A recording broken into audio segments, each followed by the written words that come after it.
नमस्ते। तो जी आज हम बात करेंगे कामधेनु ग्रुप के बारे में। अगर ये वीडियो के अंत में अगर आपको जानकारी अच्छी लगी तो सब्सक्राइब ज़रूर कर देना।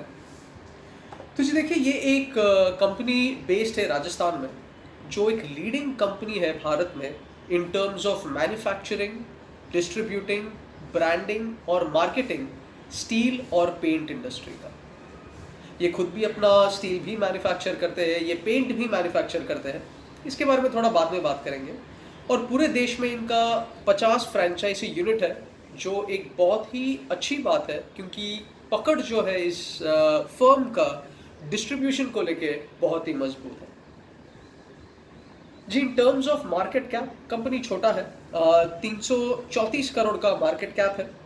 इन्होंने डिविडेंड्स भी दिए हैं अपने शेयर होल्डर्स को, ज़्यादा नहीं बट 0.40% का, बेटर दैन ज़ीरो। और ये कंपनी का पीई रेशियो है 25.70। तो चलिए कुछ फाइनेंशियल्स के बारे में बात करते हैं।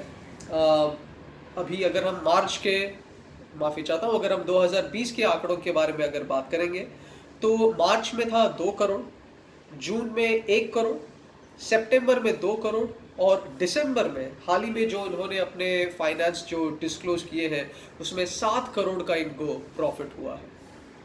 तो एक बहुत अच्छा बूस्ट मिला है ये कंपनी को। और ऐसा लगता है कि कुछ बातें हम बात करेंगे जिससे ये कंपनी का जो फ्यूचर है वो थोड़ा प्रॉमिसिंग लगता है। तो चलिए इस कंपनी के स्ट्रेंथ्स के बारे में थोड़ा बात कर लेते हैं। तो जी देखिए इनका जो ग्रोथ है, जो नेट प्रॉफिट का ग्रोथ है और जो इंक्रीज हो रहा है क्वार्टर ऑन क्वार्टर, वो बहुत अच्छा है। इंक्रीजिंग रेवेन्यू है पिछले 2 क्वार्टर से, ज़ीरो प्रमोटर लेज है। और अगर हम मार्च का अगर बात करेंगे, जो पिछले 3 क्वार्टर है, उसमें भी इन्होंने लगातार प्रॉफिट दिखाया हुआ है। वीकनेसेस भी है, इनका जो एमएफएस के जो शेयर पैटर्न है वो डिक्रीज हो रहा है। इनका जो फाइनेंशियल स्कोर है, जो पियोट्रोस्की स्कोर जिसे बोलते हैं, वो मात्र 2 का है। ये स्केल यूजुअली 0 to 9 के बीच में होता है और जितना ज़्यादा है उतना बेटर है। तो फिलहाल ये 2 पर है और ये कंपनी ज़्यादा कैश जनरेट नहीं कर पा रहा है। इसके बावजूद भी जो मेजॉरिटी ऑफ द स्टेक्स है, करीब 64.29% स्टेक्स प्रमोटर्स के पास है और 37.73 हमारे और आपके जैसे पब्लिक के पास है। तो इस कंपनी का रिव्यू करने का क्या मकसद है? तो जी देखिए हाल ही में इनके जो वाइस प्रेसिडेंट या हाल ही में इनके जो मैनेजिंग डायरेक्टर और चेयरमैन है, इनका नाम है सतीश कुमार अग्रवाल। इनका मैं एक इंटरव्यू देख रहा था बिकॉज हाल ही में इन्होंने अपने नंबर्स डिस्क्लोज किए, 7 करोड़ का प्रॉफिट हुआ। तो इनसे पूछा गया ये कंपनी का फ्यूचर क्या है, क्या शेयर होल्डर्स को प्रॉफिट हो सकता है ये कंपनी में निवेश करने से। तो आइए जान लेते हैं इनका क्या ओपिनियन था इस कंपनी को लेकर। जी फर्स्ट पॉइंट, फिलहाल ये कंपनी का टर्नओवर है 12,000 करोड़। बाय 2023 इन्हें इसे 6,000 करोड़ रुपया और बढ़ा के 18,000 करोड़ करना है। और जी देखिए ये नंबर ऐसे ही हवे में नहीं बात कर रहे कोई, क्योंकि 6,000 करोड़ बहुत बड़ा नंबर है, बिकॉज इनका जो मेन पकड़ है वो स्टील में है। और हमारा आप देख भी सकते हैं स्टील हाल ही में 15 to 20% से ग्रो हो चुका है और आगे भी ये और ग्रो होने ही वाला है। तो इस नंबर को मद्देनजर रखते हुए ये कंपनी 18,000 करोड़ का जो मार्क है वो उस तक पहुंचने की क्षमता रखती है। 2-3 चीज़ें और मैं आपके साथ शेयर करना चाहूँगा। ये जो इतने पैसे ये जो टर्नओवर करेंगे, इनके खुद के फैक्ट्री से भी जो स्टील बनता है वहाँ पर ये 500 करोड़ का प्रॉफिट देखना चाहते हैं। ये भी 2023 का विजन है। और जो ईबिटा मार्जिन है वो भी 13.5% से आधा परसेंट ऊपर जाकर 14% हो चुका है। तो जो मेन फैक्टर है स्टील का, वो एक बहुत प्रोमिनेंट रोल प्ले करता है।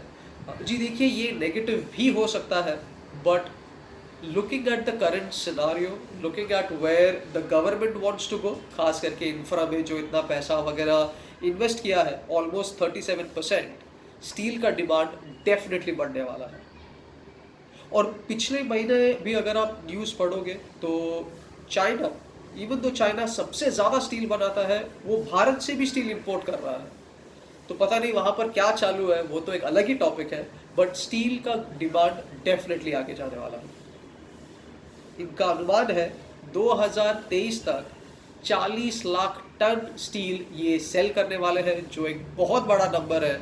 और ये सारे फैक्टर्स को अगर हम कंसिडर करेंगे तो ये नंबर्स डेफिनेटली ये रीच कर सकते हैं। तो जी देखिए, कुछ और मैं इनके बारे में आपके साथ बात करना चाहूँगा। ये कंपनी के थोड़ी बहुत और चीज़ें हैं, जैसे इनका एक्सपेंडिचर नीचे चला गया है। इनका एक अच्छा यूएसपी भी है, जैसे ये मैन्युफैक्चरिंग के अलावा डिस्ट्रीब्यूशन भी करते हैं। तो अगर किसी को रिक्वायरमेंट है स्टील वगैरह का, तो ये इनका यूएसपी है उन तक 24 घंटे में पहुंचाने की। तो ये एक बहुत बड़ा आई वुड से एक प्रॉमिसिंग फैक्टर आ जाता है जब भी कहीं पे रिक्वायरमेंट हो, तो क्योंकि इनका 50 से ज़्यादा फ्रेंचाइजी भी है वगैरह वगैरह।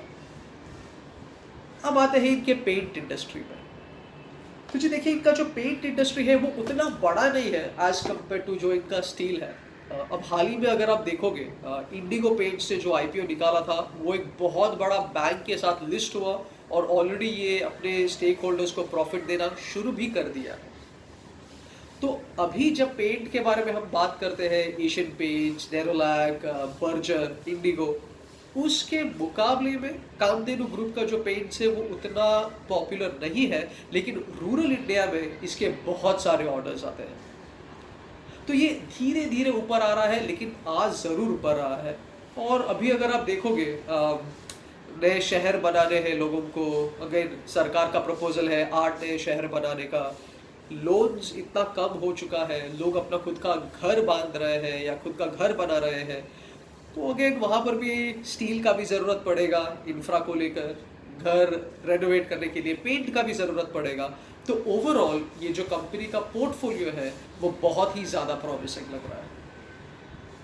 जी देखिए, इन्होंने कुछ रिटर्न्स भी दिए हैं। सो फॉर एग्जांपल अगर हम मार्च की बात करते हैं, तो पिछले साल मार्च में ये कंपनी का शेयर प्राइस था 47.70 रुपीज़। अगस्त में इनका शेयर प्राइस था 73.95 रुपीज़, और आज की तारीख में जब मैं ये वीडियो बना रहा हूँ, इसका शेयर प्राइस है 121 रुपया और 25 पैसा। तो पिछले 1 सालों में 170% करीब करीब का हाइक दिया है, रिटर्न्स दिया है अपने इन्वेस्टर्स को, और पिछले 6 महीनों में 67% का रिटर्न्स दिया है अपने इन्वेस्टर्स को। और खास करके अगर हम ये कंपनी को छोड़कर अगर हम इनके सेक्टर के बारे में भी बात करते हैं, तो ये डेफिनेटली प्रॉमिसिंग है। और मैं यही चाहूँगा, जो लिंक्स मैंने नीचे दे रखी है, एक बार आप उसे भी पढ़ें।